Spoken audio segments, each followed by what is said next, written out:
It was a fate they never thought they would face, the feeling of surrender.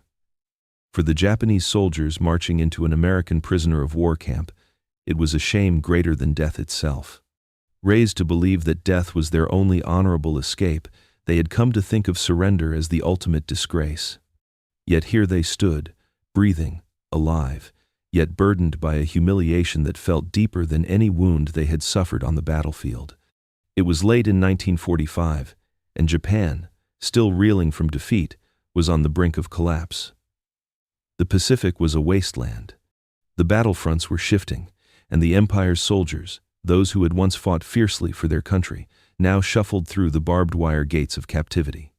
Their uniforms, stiff and grimy, were no longer symbols of honor. They had become relics of failure. As they passed through the gates, the smells of mildew and blood clung to their clothes. Exhaustion and defeat hung in the air, just as the heat of the tropical sun had stripped the men of their strength. These soldiers, trained for years to endure pain, now found themselves at the mercy of the very enemies they had once viewed as barbarians. But what they encountered was not cruelty. Instead, they found an unsettling calm and order, an efficiency that had no need for shouting or violence. The Americans, who they had been told were merciless, treated them not with rage but with something more ominous: care. The soldiers, each of them broken, felt the weight of shame heavier than any battle wound. It wasn't the heat or the forced marches that had drained them. It was something else, something psychological. The realization that surrender had stripped them of everything. It wasn't just the loss of the battle, it was the loss of their identity, of everything they had fought for, now reduced to a fate worse than death. They were herded into long wooden barracks where the air was thick with the scent of damp cement, and something mechanical, antiseptic. The reality of their new world began to sink in, and yet, what lay ahead was something they never expected. Something that would break down everything they had been taught. Not a prison, not a place of brutality, but something far more profound, a ritual that would slowly and irrevocably reshape their understanding of survival. The day began with a simple command strip. The word landed like a blade, cutting through their final shield of pride. Standing in line, each man hesitated. Their fingers trembled as they unclasped their uniforms. To undress was to shed their last vestige of identity. The scars of jungle campaigns, the marks of disease, the thin lines carved into their bodies by months of hunger all laid bare. Under the harsh lights, the men stood, their skin exposed, their dignity stripped away.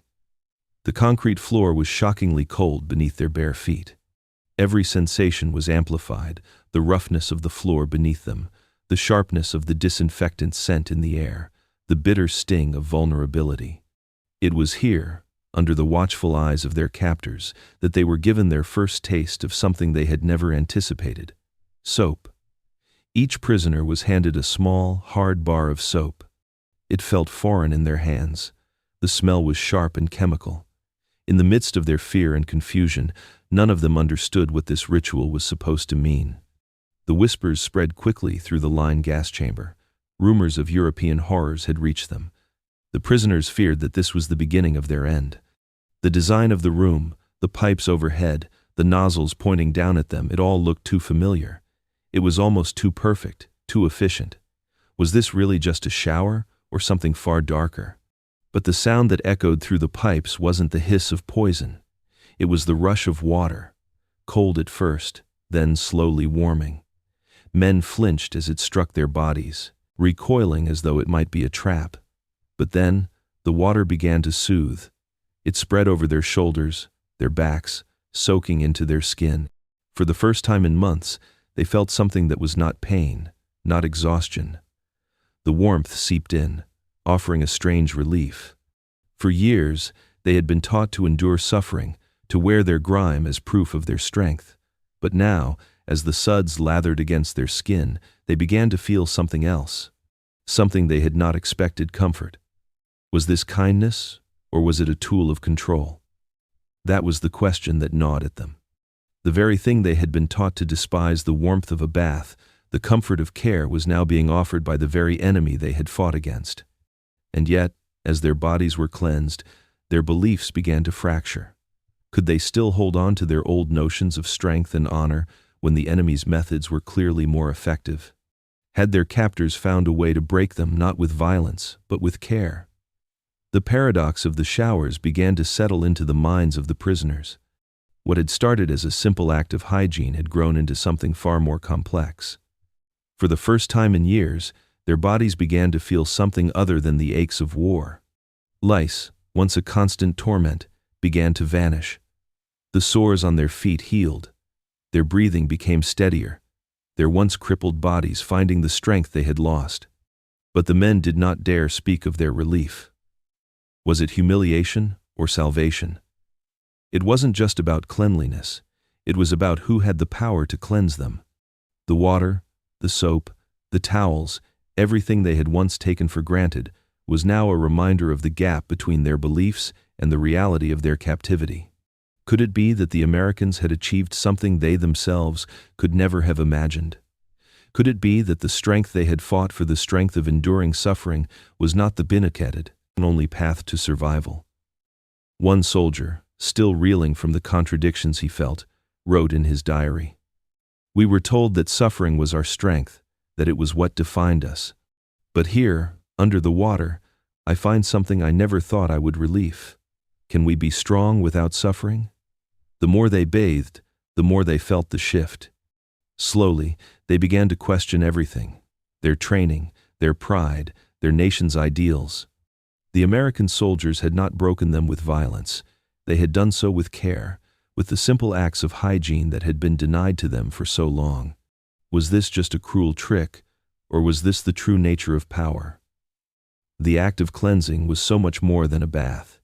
It was a shift in perception, a transformation of identity. As weeks passed, the routine of the showers became a part of life. It was no longer feared, it was anticipated. The men moved through the process with less resistance, the once stiff scrubbing now replaced by a strange, unspoken acceptance. What had begun as an imposition became a ritual. Some even found themselves cleaning their barracks, sweeping away the filth, tidying their beds. This wasn't mimicking the Americans. This was something older, something deeply embedded in their culture: order, discipline, pride. They began to realize that in the midst of defeat, they could still reclaim a measure of dignity. Medical officers, ever pragmatic, noted improvements in health: less dysentery, no more lice, fewer diseases. But to the prisoners, the changes were not just physical. They felt themselves returning to a form of control, a control they had lost during the chaos of war. But in the quiet of the barracks, when they were alone with their thoughts, the deeper question still lingered: what had truly been gained here? They had been broken, reshaped, and redefined by something as simple as soap and water. The system that had kept them alive had also forced them to question everything they had ever believed about strength, honor, and identity. Had they truly been the stronger nation? As the war came to an end, Japan was a nation in ruins, and the returning prisoners brought with them more than just the scars of battle. They carried with them a profound understanding of survival. The lessons they learned from captivity were lessons of compassion, care, and efficiency. The experience of the American camps had transformed their understanding of power. When they returned to Japan, the contrast was sharp. Japan was shattered, its cities burned, its people starving. Yet, the prisoners who had returned carried with them something crucial: the realization that survival was not just about strength, but the ability to care for each other, to build infrastructure, and to heal. They had learned this lesson from their captors. The Americans, with their resources, their health care, their efficient systems, had taught them that survival depended on care, not just endurance. The Americans had maintained them not just as prisoners, but as human beings, something the Empire of Japan had rarely done for its own people. In the years that followed, many of these men became advocates for modernization. They pushed for changes that would ensure Japan's survival, changes that included not just rebuilding the military, but rebuilding the infrastructure that could sustain life. Health, sanitation, and order became their pillars for rebuilding the nation. They taught future generations that a nation's true strength lay not in its ability to endure hardship, but in its ability to care for its citizens, to ensure their survival and well-being. And so, the memory of those showers, the warmth of the water, The soap, the towels remained with them, a symbol of what they had learned. It wasn't just about cleansing the body, but about the cleansing of their old ideals. What truly washed away the stain of war? It wasn't just the dirt or the blood. It was the realization that survival could be achieved through empathy, not just force, through care, not just suffering. In the end, it wasn't the weapons that determined who won. It was the ability to rebuild, to care, and to heal. As the years passed, the impact of their experiences became more evident. The men who returned from the camps did not just carry the scars of war, they carried lessons that would shape Japan's future. The memory of those simple acts of care, warm showers, clean towels, the smell of soap, transformed their understanding of what it meant to truly rebuild a nation.